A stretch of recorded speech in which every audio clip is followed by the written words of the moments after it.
पिछले कल हमने देखा कि हिमाचल प्रदेश में कोविड के मामलों में एकदम काफ़ी बढ़ोतरी हुई है, यानी कि 300 का आंकड़ा पार हो गया।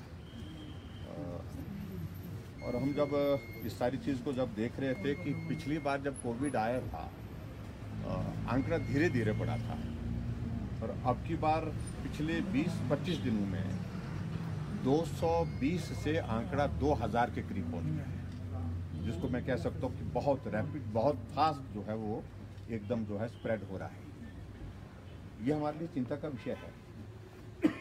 और हम इस बात भी देख रहे हैं कि जो हमारा जो पंजाब के साथ एडजॉइनिंग डिस्ट्रिक्ट है, चाहे वो कांगड़ा है, चाहे ऊना है, चाहे वो हमारा सोलन है, चाहे हमारा सिरमौर है, यहाँ मामलों में काफ़ी तेज़ी से बढ़ोतरी हुई है।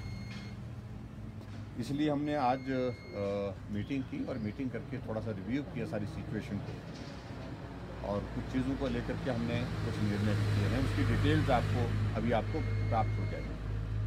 मोटे तौर पर हमने एक तो ये तय किया कि जो मंदिरों में दर्शन का जो श्रद्धालु आता है, दर्शन करने के लिए आते हैं, वो तो श्रद्धालु दर्शन करेंगे, लेकिन वहाँ लंगर का आयोजन, भजन कीर्तन का आयोजन, हवन का आयोजन जिस प्रकार से करते हैं, उस पर हमने कहा कि फिलहाल रुकना चाहिए। दूसरी बात, हमने ये भी निर्णय किया कि जो पब्लिक प्रोग्राम्स हैं हमारे हैं, वो अगर हॉल के अंदर हैं उसमें वही रखा हमने कि 200 मैक्सिमम और 50% of the total capacity, 50% work total capacity का। अगर जहाँ जैसे 400 लोग बैठ सकते हैं, वहाँ पर 200 से ऊपर ज़्यादा लोग नहीं बैठे, 50% बैठेंगे।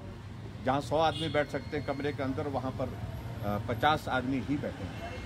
और ओपन एरिया में भी इसी तरह से हमने जो कार्यक्रम होगा, उस कार्यक्रम में हमने रिस्ट्रिक्शन नहीं लगाई, लेकिन इतनी रिस्ट्रिक्शन लगाई, अगर कहीं ग्राउंड की कैपेसिटी 1000 है तो 1000 के उस ग्राउंड की कैपेसिटी के अनुसार 500 ही वहाँ पर लोग कार्यक्रम में गैदर हो सकते हैं। तो इस पर एनफोर्स किया।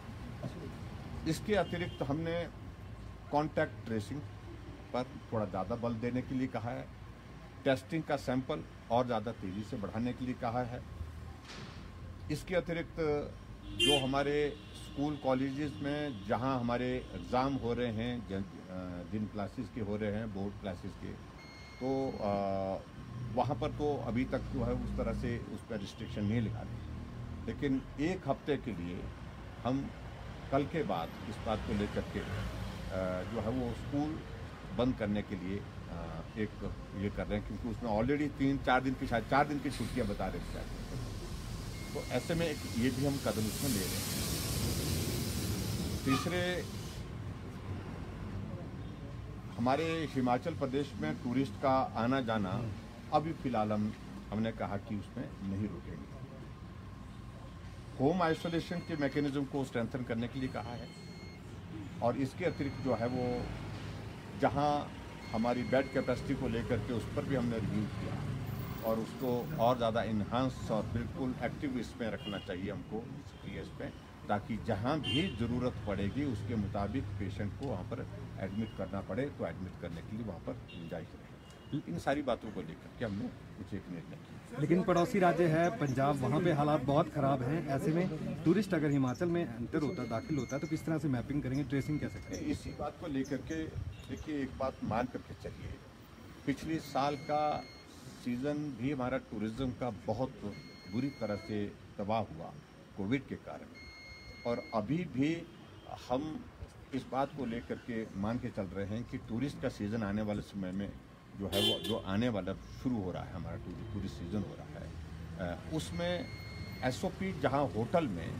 और होम स्टे में, उसको तो हमने कहा कि उसको तो लागू करना ही है, ठीक तरह से लागू करना है, सख्ती के साथ लागू करना है। लेकिन टूरिस्ट को रोकना अभी फिलहाल उचित नहीं है। स्टेट की इकॉनमी के लिए, स्टेट के रोजगार के लिए ऐसी परिस्थिति में थोड़ा इंतज़ार ज़रूर करेंगे। हाँ, अगर बहुत ही तेज़ी से बढ़ोतरी मामलों में होती जाएगी कोविड के, तो उस सूरत में रिव्यू करेंगे, फिर से रिव्यू। मतलब टीचर उनका क्या रहेगा, वो स्कूल में आप आएंगे कि नहीं आएंगे सर? टीचर्स तो आएंगे फिलहाल। कई जगह पेपर भी हो रहे हैं सर, पेपर भी मैंने कहा ना, जहाँ पेपर हो रहे हैं वो उनको करेंगे।